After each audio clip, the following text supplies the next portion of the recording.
4 signs ng pagbabalik ng Panginoong Jesus, the second coming of Jesus Christ. Pero may mga tao bang nakakaalam ng exact date ng pagbabalik niya? No. Matthew 24, di ba? But of that day and hour, no one knows. Not even the angels of heaven, but my Father only. Sabi po ni Jesus yan, Diyos Ama lang daw po ang nakakaalam ng araw ng pagbabalik niya. Kaya kapag may napapanood po kayong preacher online na nagsasabi na 2030, 2050, babalik ang Panginoon, naku po, red flag na yan. Pero sabi ng Panginoong Jesus, malalaman natin the end is near sa pamamagitan ng signs na nakikita natin na nangyayari sa paligid natin.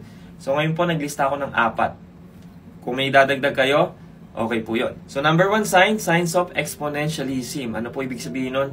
Increase in knowledge. Diba? There will be explosion of knowledge. Sasabog ang katalinuhan ng tao. At nakikita po natin ngayon yan. Grabe yung technology ngayon, di ba?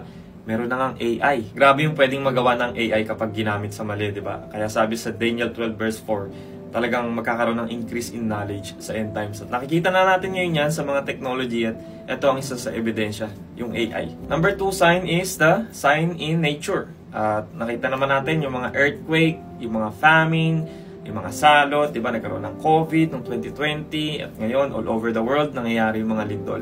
So that's another sign. Number 3, signs of Christian opposition. Unang-una dyan, persecution of believers. Nakita natin, no? Nung nakaraan lang, nabalitaan natin yung pinugutan ng ulo, 70 sila. At nangyayari ito sa buong mundo.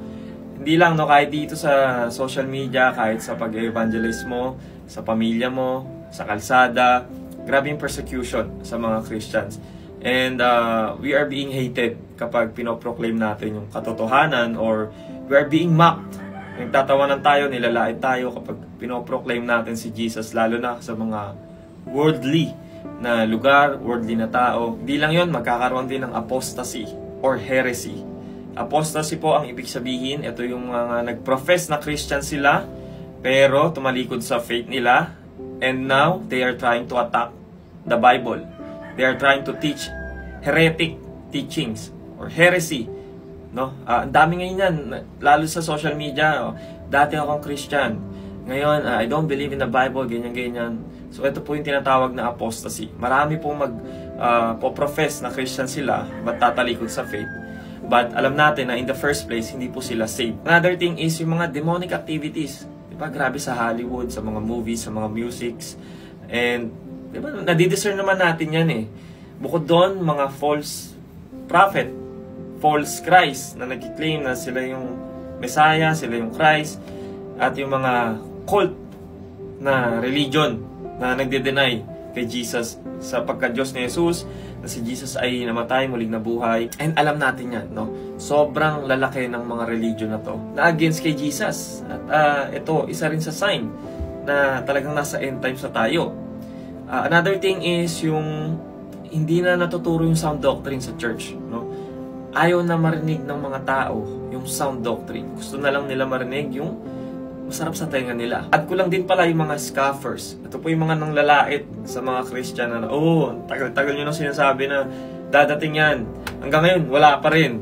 Hindi mangyayari yan. Scoffers, magiging talamak po yan sa end times. Nakasulat po yan sa 2 Peter. And number 4 on my list, signs in society. Ito na po yung mga lawlessness. Grabe yung nangyayari sa atin ngayon.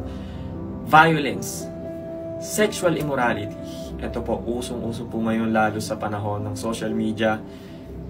Normal na mag-commit ng adultery or pangangalunya.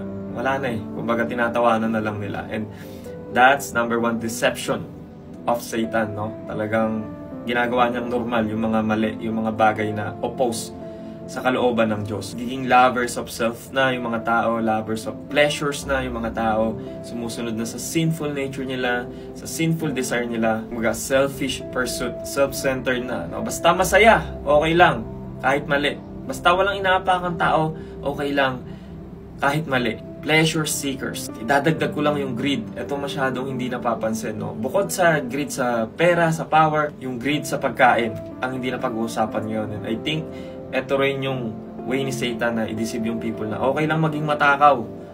Okay lang maging matakaw, kumain ka lang ng kumain. Wala ka namang tinatapakang tao. Alam niyo po ba ang unang kasalanan sa Garden of Eden? Pagkain. Kinain ni Eva yung mansanas. And ngayon, gluttony, grabe, no? Hindi na inaalagaan yung katawan. Basta kain ng kain. May mga nagbumukbang pa nga na content creators, di ba? And that's gluttony. That's it for me. Hindi kakasya yung 10 minutes dito kapag nilista ko lahat. No? Meron pang wars and rumors of wars na nangyayari ngayon sa Israel. Di ba? Ito na yung mga signs na birth pain, kumbaga, na we are in the end times. We need to be prepared because Jesus will come like a thief in the night.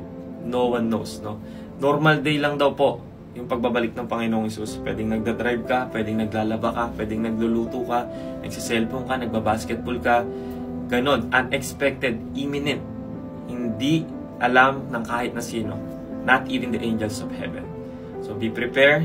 Jesus is the only way to heaven. If you have Jesus in your life, you will have eternal life. Amen.